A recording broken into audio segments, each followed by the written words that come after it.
You've reached Hotel Pacifico, your 5-star destination for BC politicos. Press 4 for room service. Press the star key for your hosts Mike McDonald and Kate Hammer. Welcome back, guests. Thanks for joining us again for early check-in at Hotel Pacifico. Good to see you, Geoff and Mike. Good to see you too. Good morning. I'm not in my usual place and I'm without my cactus, so I'm a little disoriented today. A little disoriented. So you're in Calgary right now, Mike? That is confidential, Kate. Oh, sorry. Highly confidential. My travels are a guarded secret, so Okay. cannot disclose my whereabouts. You're in an undisclosed location that looks like a hotel. Just asking because I'm wondering, did the travel interrupt your viewing of the debate last night at all? No. I brought my trusty iPad and watched it. I streamed it, so all good. I'm ready. You're ready to go. With my pithy observations today. Oh, fantastic. All right. Well, let's move it along. Stick around, guests, for the espresso bar today. It'll be a debate-themed espresso bar, I expect. We'll do our check-in with the leaders. We've got David Eby in Vancouver and Richmond today. Later, he's going to the British Columbia Assembly of First Nations AGM. That's in Vancouver. Sonia Furstenau is in Yaletown in Vancouver. We haven't figured out just yet where John Rusted is. I know he's in Victoria tomorrow, so I'm going to guess he's probably staying in the Lower Mainland or on the island. Sound fair? Anyone know? Yeah. Reasonable guess. Okay. My guess is as good as mine. Best I'm offering this morning. Sorry, guess. All right, let's move it along because this is going to be a longer chat today. I'm excited to tuck in. So last night we had the leaders debate hosted by Angus Reid's Shachi Curl.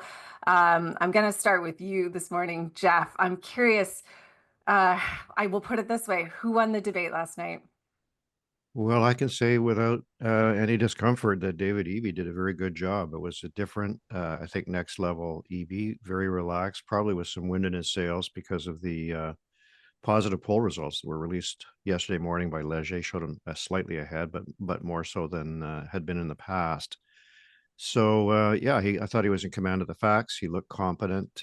He stayed on message, and with some assistance from Sonia Furstenau, I think he put John Rusted in a very difficult spot on a number of occasions. And his comment, I thought, along the way that you never know which Rusted is going to turn up, highlighted the problems that Rusted has been having squaring his original opinions with his later revised opinions and his subsequent further considered opinions about things like closing down drug dens, which are overdose prevention sites, which actually may stay open, which may be treatment centers. And that was true on a number of fronts. I thought Rusted struggled for a number of reasons. One is on housing, which was the first big debate. He really isn't proposing anything except to unleash the private sector. And Eby has a lot of specific supply side proposals for solving the housing crisis, which people are well aware of, and I think rang true. And I think Rusted got into trouble on reconciliation, and he was in trouble for a while on the problem of vaccination. And the line that Eby used about trying to not fire Bonnie Henry, but actually hire doctors and nurses to move things along was a very, very heavy blow to Rusted, one of a number. I'll just finish up by saying that David Eby's had 5 commitments in his platform, which touch on key themes for voters, but they haven't been knitted into a single theme, I think, in some ways. Last night, he talked about turning the corner and was able to land more clearly his own view that he's got started on a lot of these big projects and needs a mandate to continue. So not everybody sees the debate, but I thought he had a great night, and that would seem to be the view of most of the people I looked at on social media afterwards as well. Okay, so Geoff's picking David Eby the winner, John Rusted the loser, Mike. What do you think? You agree? Disagree? This was the debate last night.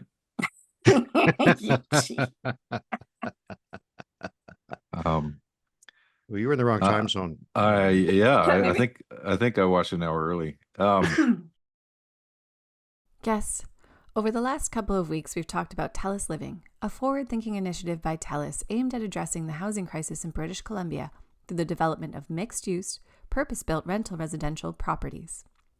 Bringing affordable and attainable housing to BC will require public and private players to come to the plate, and Telus has got a powerful swing.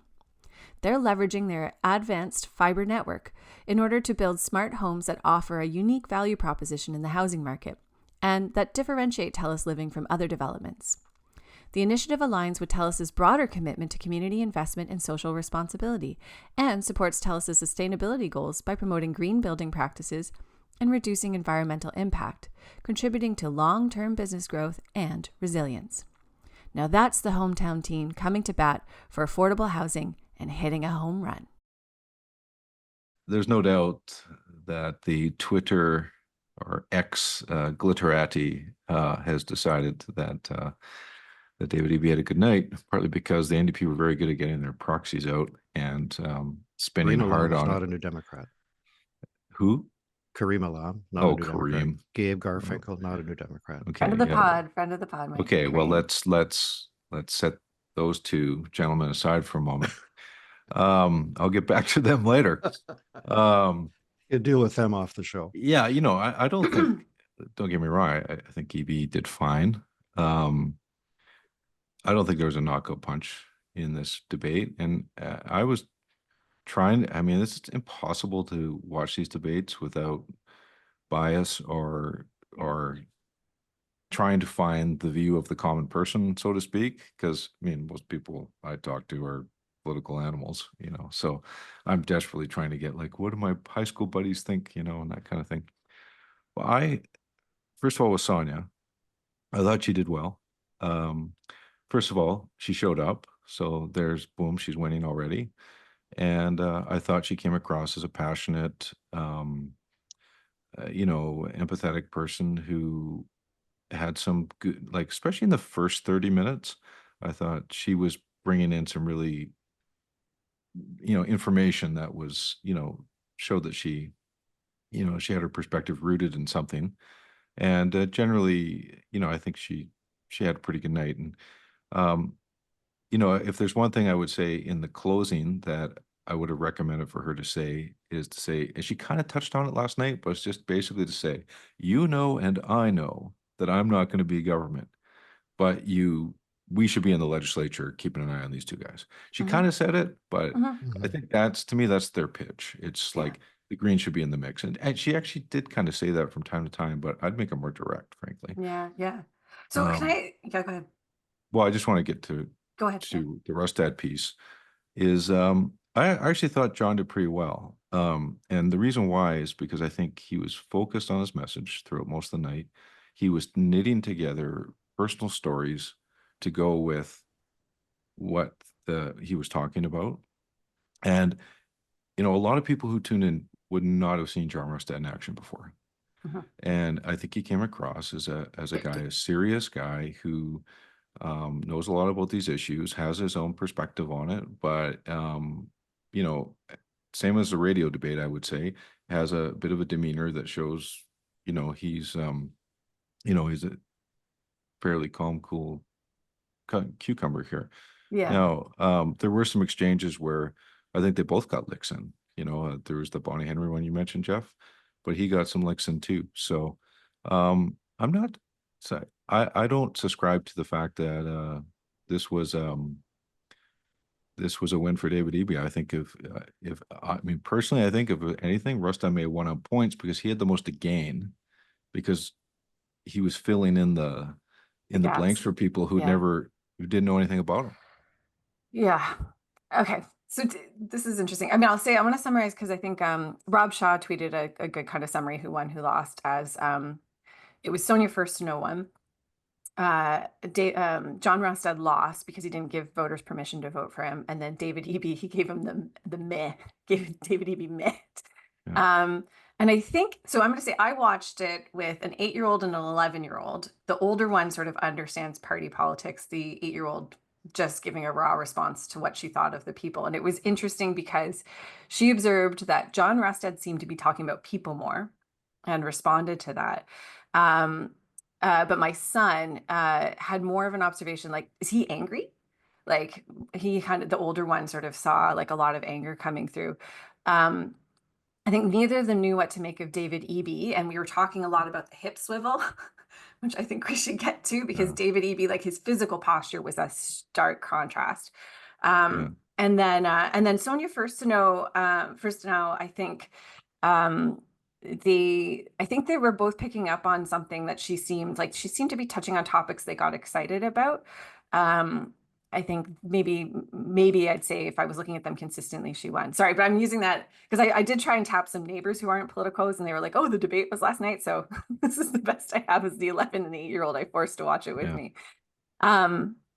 But Well, can we talk about yeah. Evie's posture for a minute? Because it felt deliberate to me. It felt deliberate that there was a choice there, and he looked so different, partly because John Rostad and Sonia First to Know were like on either side of him in the frame with the podium framed on them. And he's so much taller Look that like he look like looked, look like Big yeah, Bird in the middle there. yeah. And then he was literally pivoting, which I was wondering, is this an attempt? Because it is such a contrast, because John Rostad is gonna stay, like he doesn't even acknowledge the people next to him. He just stays steady. So really the physical posture looked very different. And then it did kind of center him in the discussion. It did kind of look like he was, in a way, you could make a case it's a way to be like the reasonable middle, kind of like swinging to the two of them and kind of bringing people back to his centrist point. What did you make of that? Well, I Sorry, think Mike. Yeah, Geoff. Yeah. well, he was respectfully listening to the others, and John Rustad stared fixedly ahead. I mean, I know I'm partisan, but John Rustad is a charisma-free zone. Like there's nothing there. And I was watching the ads before I got into the show, and there were two ads by the NDP defining him from a negative perspective, and one from his wife, which has no message and says it shows, which I believe is true. He's a good man, right? A good man. Well, I'm not going to argue with his wife's verdict on that, but it shows what Mike is pointing to is that the voters don't really know him, and watching him, I don't know. I thought there were many other opponents of the NDP who, Christy Clark for starters, who were light years ahead in terms of engagement, charisma, ability to talk policy, and so on than John Rustad. And this is not a skill you acquire overnight. And both Rustad and Eby are in their first provincial campaigns. But boy, it's a different offering for sure. But what is the mood of the voters here? And we've talked about how voters are in a pissed off mood, and time for change is pretty high.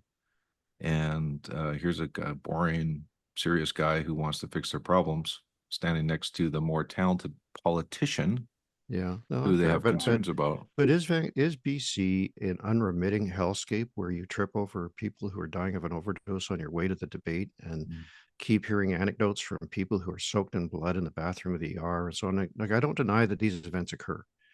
And I don't think that anybody argued last night that BC is in perfect shape. But the super negative tone of Rustad's commentary on every front, plus his really erratic prescriptions, I think would sow doubt in the mind of an open-minded voter about whether or not he really had a plan to take us out of this. And certainly Sonia, while she's very critical of the NDP on a lot of fronts, was landing some pretty serious, I thought, and insightful hits on Rustad during the evening. Well, Rustad had a pretty good hit earlier in the day, at least on the 6 o'clock news, with the announcement at Riverview, which he had of family members of who had a son who died. Christian, yeah. And which was referenced in the debate, and EB had to basically, sure, empathize with that, right? Mm-hmm. So, yeah, I mean, I think they were pretty heavy. Rustad was pretty heavy on the debate was pretty heavy on the street issue, the crime, the mental health, drugs, all that stuff. Not as focused on affordability as I would have thought in the debate. There wasn't as much content there, which I think the Conservatives will want to see more discussion of that in the next whatever. Well, they were 8 wise days not left. to go to auto insurance. This is Yeah, a there huge was no auto affordability insurance, issue. yeah. Well, no, but he led with his chin on that, and David Eby was standing ready to pop him right on the chin. So that didn't come up. Hundreds of dollars a year saved by individual voters on their cars as a result of David Eby's reform. So, sure, we'll see, but it was a different kind of day than it could have been. And I don't think anybody's arguing Rustad had a fantastic night. I take your points, Mike, but for David Eby, the critical factor here was to demonstrate competence and understanding, and I think he did that in a better way than he has previously. He connected more with a specific audience, which now we'll see the parties follow up on in terms of their social media and advertising. Can we talk just a second about the set? Sure. I didn't like it. Okay. I thought it was a bit gloomy because it was that gray background, And Yeah. frankly, I think Yeah. the lighting did not do service to John Rustad. Well, I was gonna say, is it more the set or the lighting? Because the light, Well, I would take your point on the lighting, I 100%. think Yeah. he was kind of washed out with the background, and somebody texted me and said he looked cadaverous, and that's exactly the word I was thinking of. He almost maybe the makeup was bad. I don't know, but it might have got a little better as the night went on. They might have adjusted the lighting, but I just thought, Well, there's a shot of the three of them could have been better. pre-debate that looks like they're carrying the ring to the edge of, like, to Mordor. Like it's like the shadows are bad. You don't have to make it complicated. Just put a red curtain or whatever blue curtain behind, and we're good. We don't need all this fancy stuff. So, but it's the I mean, CBC. I They have to do it. I thought the backdrop was kind of nice. It was fine. I think it was more a lighting thing, and I don't know if the two were related because it would have been a backlit image, I think. So maybe the problems are related, but no, the lighting was a problem. Yeah. Vishachi Curl, I thought, did an absolutely Great. good job. Yeah. She stepped in a little bit, but she didn't. She let them, go at each other somewhat, but it was, I thought, well within bounds and had a good dynamic flow to it. So I thought on that side, the moderation was good. And I thought the questions were good too. I thought Mhm. she set them up well for she often kind of entered in with like an answer a problem and speak to an issue kind of frame that I thought was good. So Maybe a yeah, I mean, conversation for another time, but yeah, Mike, you talked about Rustad's hit earlier in the day. What I read a lot about was media complaining that he's controlling their questions. yeah, And, and I've always been of the view that you just don't get into an argument with someone with unlimited supply of ink. Maybe there won't be reporters on the next campaign. Who knows the way things are going? But yeah. I thought that was odd to pick that. Of course, they only wanted to focus on the Riverview story, which I get. And we've all been there. The media will pick the story most days. Yeah, it's a hard, like I was reading about that too, Jeff. Like, sorry, and this was and I think Rob Shaw tweeted about it too, right? Like just saying like that there's from the conservatives, there's a lot of controlling reporters and saying you can only ask questions about this topic. And it's just not, it's like not how it works. You don't, when you're running to lead the province, you don't get to pick the discussion. And I have a little bit more, like there's also a bit of griping about like the limited number of questions. That's also not great, but I think there's also that's a simpler thing if you just contain it. But this kind of like we pick the topic thing, like no, not in a. Are you an electricity generation provider with experience delivering projects in Canada? Our sponsor, Fortis BC, wants to hear from you.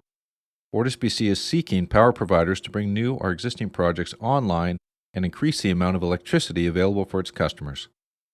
Fortis BC has issued a formal request for expressions of interest for additional power to support the energy needs and economic growth of BC's southern interior, where the company delivers electricity.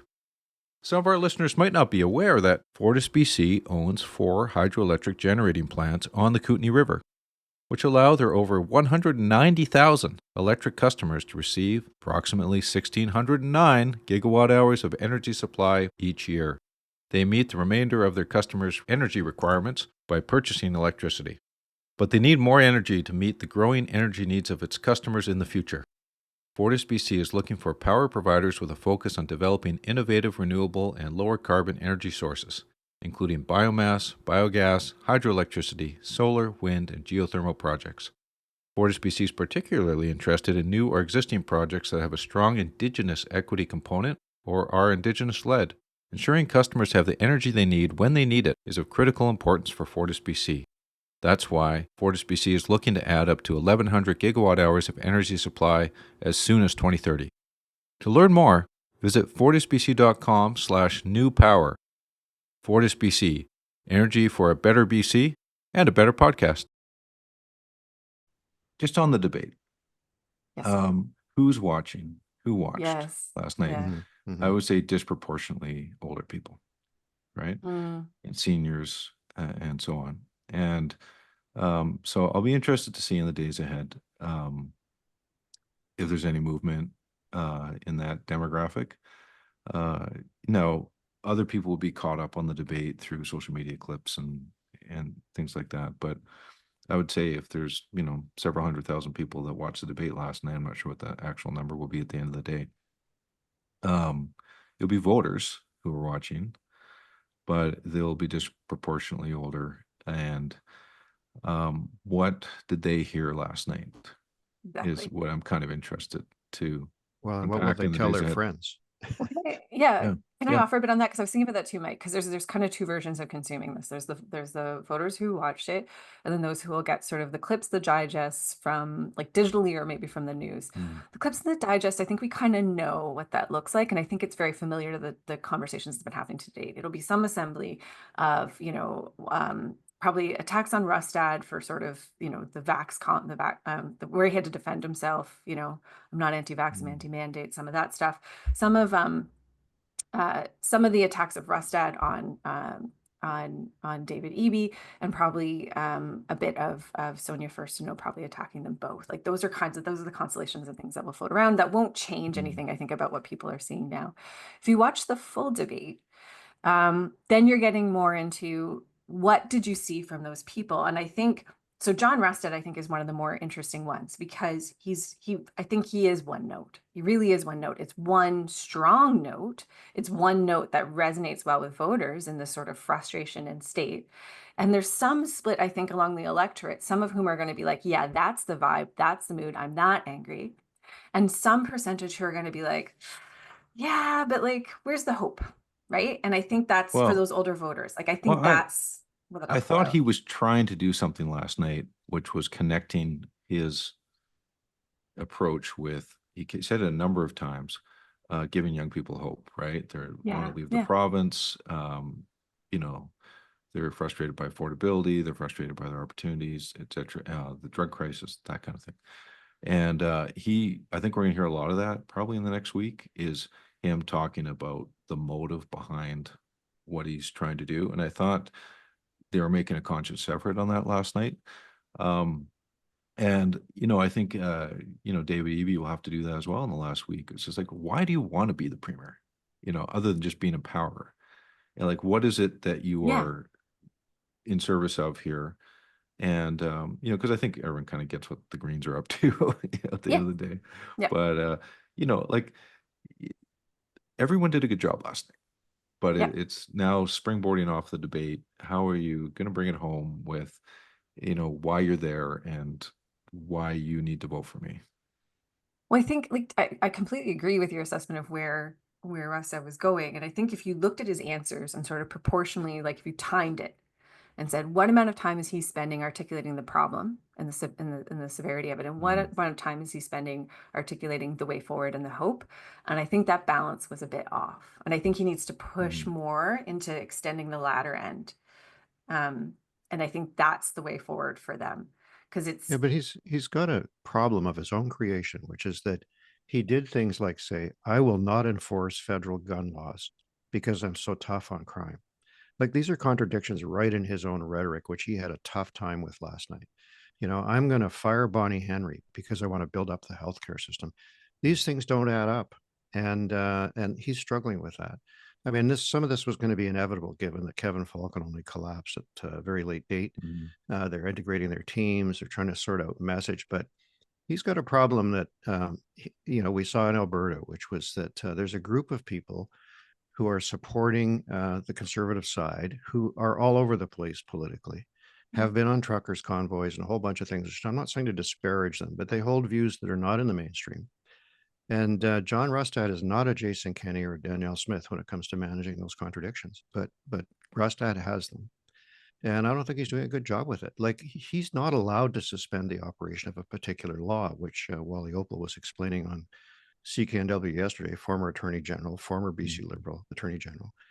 And so some of this stuff is just kooky, and it's starting to come out. And I think that was a big part of his problem last night, was he's not able to stand on these separating ice flows of completely wrong positions, and his effort to look like somebody who could be premier. all right. Let's move from the. Well, Mhm. I just wanted to give Sonia some props. Okay. Is that she got in a great zinger last night on the Bonnie Henry stuff, Yes. where Evie was Yeah. going after Rustad and Bonnie Henry. Then Sonia said, well, you're not listening to her on the safe supply and the drug crisis too. So it was a bit of a double-edged sword on the Bonnie Henry thing, True. which Sonia, we'll give her a point for that.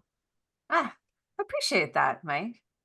Appreciate I'm you very squeezing. I'm very It's benevolent. magnanimous. Yeah, Mike McDonald. All right, let's move. Let's move from the beef to the milk. And we'll do milking the data brought to you by BC Dairy. Farmers need guaranteed access to water to feed BC. So, there are some new numbers out and nothing that integrates the debate yet, Mike. When do you think we'll be able to see that and talk about that? Well, first of all, let's just talk about the new numbers. The Leger numbers or yeah. Leger was out yesterday with a poll that showed something very different than the previous week. They had the Conservatives up 3 the week before, and now they have the NDP at 5. And from what in my quick look at the Leger numbers is that the one thing that kind of struck me was that they have it tied in the interior, which I'm like, not sure about that. But oftentimes the top line might be right. The stuff underneath and the subsets might be a bit wonky, but Main Street, I think, was still tied yesterday. So you've got, again, a difference between online methodology and IVR methodology. So there might be something there to that too. Now, clearly it was there was a bit of mind games going on yesterday about this idea that the NDP has momentum. And I think they did come out of the weekend in a stronger position than they were in the middle of last week. It's just the question is, to what degree is this momentum? Are we really in a different phase of the campaign where the NDP have springboarded to a considerable lead, which would mean, 10 or 15 seat majority? Or, are we actually still pretty close? So now coming out of the debate, there could be a momentum factor on that one way or another. We'll have Polar numbers later in the week to chew over. I'm sure other pollsters will be out in the aftermath of the debate as well. But I will say that in some past elections, the polling didn't really pick up necessarily an impact of the debate or missed it.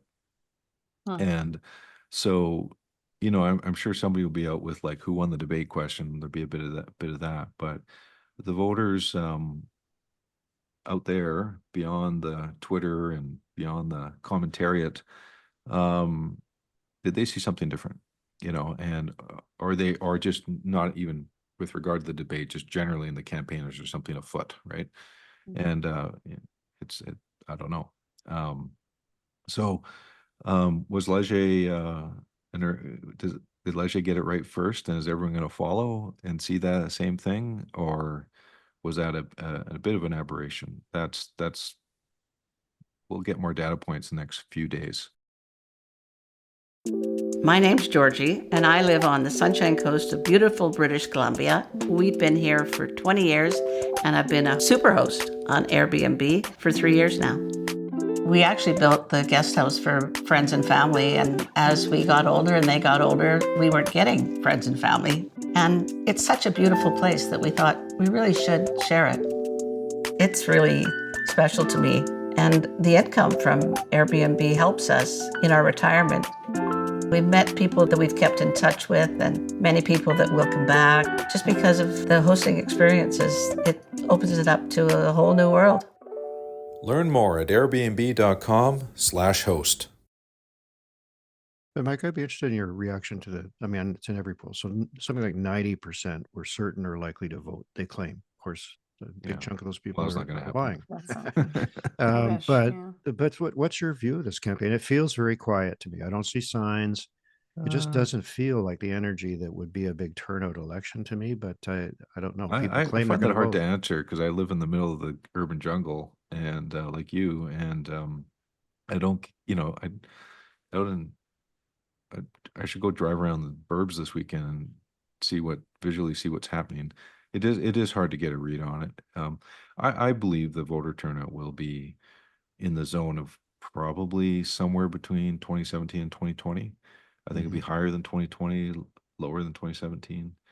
I think there is a lot at stake in this election. I think there is voter angst about the conservative option.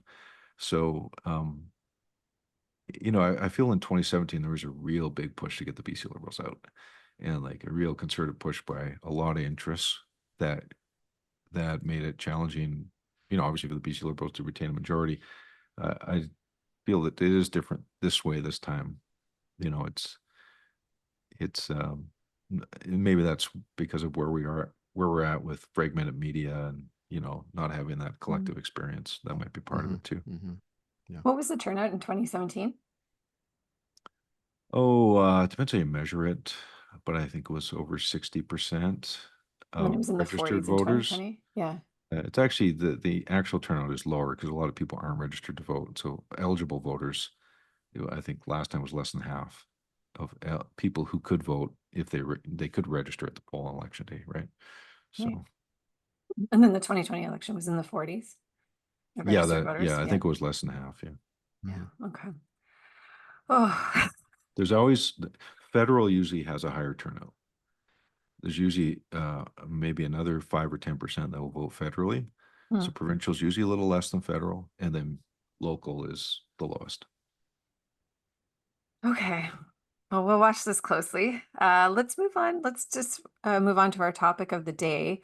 I think, can we pick up on anything going on, like the B stories of sort of of this campaign, the other kind of interesting candidates within the parties who are carving their own path and their own messages. I'll start with you, Geoff. Like, is there anyone you're watching in particular within any of the parties who's sort of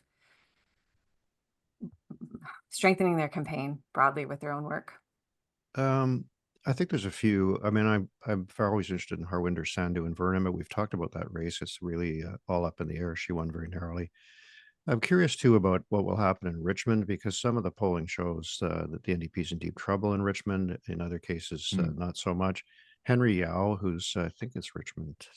I can't remember which one Richmond it is, but we had two successes there: Kelly Green in Steveston and Henry Yao and the other one. Henry's a hard worker, not high profile, was never in cabinet. But I think we may surprise people, so I'm keeping an eye on that. I noticed that the NDP is putting out more small muffins, which are intended to help individual candidates. I call them muffins because they're not platform commitments, but they're intended to target a gluten-free? very narrow audience. I like One in it. Small Aman muffins. Singh in Queensborough, Richmond, Queensborough, has always had an issue with a very agitated group of people in his riding who lost a bus route.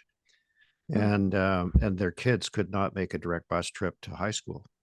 And so he's been working, and I saw he gained another, first down at least yesterday with a commitment that they would get a free bus from where they are, which is at the wrong end of the Queensborough Bridge up to the high school up above. And, those little things, they may be as important to the morale of the MLA as they are to the voters, but certainly that's a key issue for him. Similarly, Bob Deeth and Lisa Bear have always had issues with schools in their ridings out in the valley, the Maple Ridge, Pitt Meadows area. Growing population and older schools, which were desperately in need of rebuilding. And so there was another school announcement out there, I think, with the premier. So that's another one. In my own riding, Brenda Bailey, no longer, I think, representing Olympic Village, but that was a source. So you're starting to see some of those extremely narrow cast commitments come, which are a nightmare for people like Mike and me after the election. Announcement to British Columbians who do not live in a swing riding. I'm sorry, you will not have a school announced during this election period. We regret to inform you that there will be no further educational improvements or probably healthcare either. Yeah. So, What about you, Mike? Anyone you're watching? well, I wonder about these independents, and 100%. I think last night was probably a tough night for them because they're not on the stage. Yeah. And they don't have a leader floating their boat.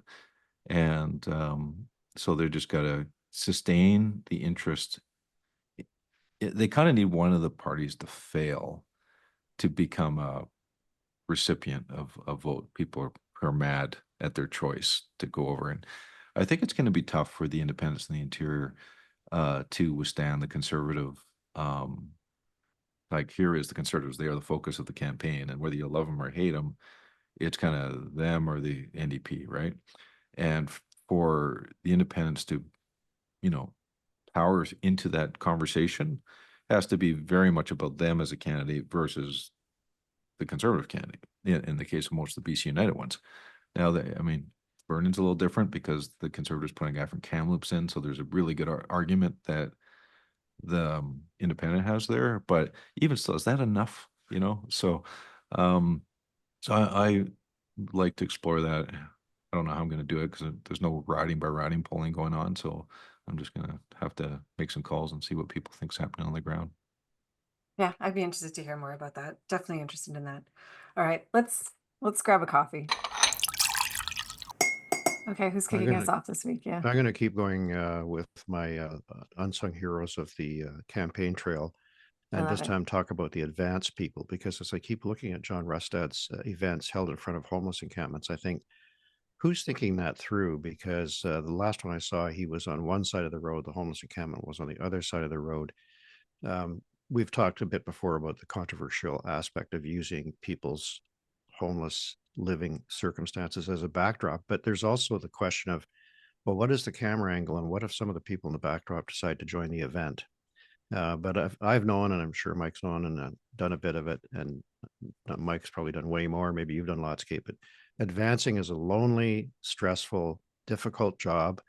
Being sent out in a car, trying to calculate, in the case of, say, David Eby today, 5 different stops, the traffic congestion between them, the angles, where the media will stand, a whole set of questions really ride on the investigative and sort of tactical prowess of the advanced people. And maybe we won't see too many of these VAP talks anymore. And in the future, it'll all be done by AI. I don't know. But when I see John Rustad out there with his little podium and a very minimal setup and right in the middle of a whole bunch of stuff, I think, wow, advancing that must be a challenge. And then, of course, on the NDP side, there's much more infrastructure with the bus and so forth. So anyway, here's to those folks. They try to make it look good. For a campaign that is fundamentally visual. It's changing a lot, but they are producing, in many respects, the little bits of theater that we see in our news clips. Yeah, I'll build on that one and relate it to the speech writing one, and say sometimes when you're working on advance, you'll spend like you'll hustle and hustle and hustle to find just the right spot and look at a bunch, and they don't work for various reasons, and then at the 11th hour, it just all gets canceled. It's like, oh, pivot, something else is happening. And That's it is, That's right. it takes a special disposition to survive tour work, advance work. Mike? Well, I guess I have to circle back on Gabe Garfinkel here, since he was brought up. So I'm was going front to and take a center on double X last shot. night. I'm going to take a double shot at Gabe Garfinkel, who is a very good friend of mine, by the way. Okay. But This is how you treat your Gabe, friends. if you're gonna spin Twitter, you don't have to text it to me too. Like I'll see it. Like I know I care about your point of view, but it's like, are you gonna send me a letter in the mail as well? Are you are you gonna send someone to my door to tell me how you feel? So I guess we know how Gabe has made an important pronouncement last night, everybody. Gabe Garfinkel, ladies and gentlemen. Well, you got 2 shout outs. Kareem Alam.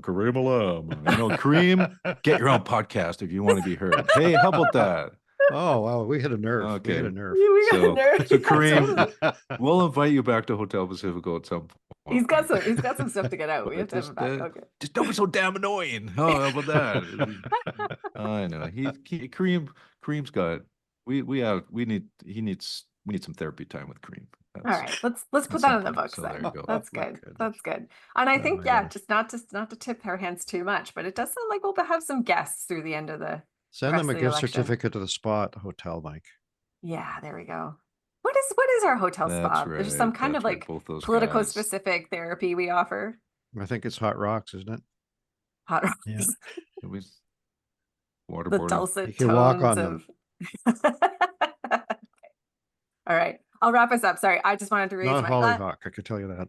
Yes, not no, nope, that'll not be it. Okay, I'm gonna raise my foaming latte to Shachi Curl. I thought she did a good job last night. It was hard, and I thought actually I was expecting it to be a bit messier and a bit chippier than it was, and a lot of credit to her, I think, for how she managed it. She's a friend of the pod. We love having her on. Hope we'll have her on again sometime soon. So my glass is raised to Shachi. Here, here. That's another episode. That's another wrap. Thanks for joining us, guests, for episode 12 of our daily election podcast. Thanks to our presenting sponsor, Telus, and our sponsors, Fortis BC, Airbnb, and BC Dairy. We will see you Thursday, guests. BC, you can never leave. Checkout time at Hotel Pacifico. We hope you enjoyed your stay.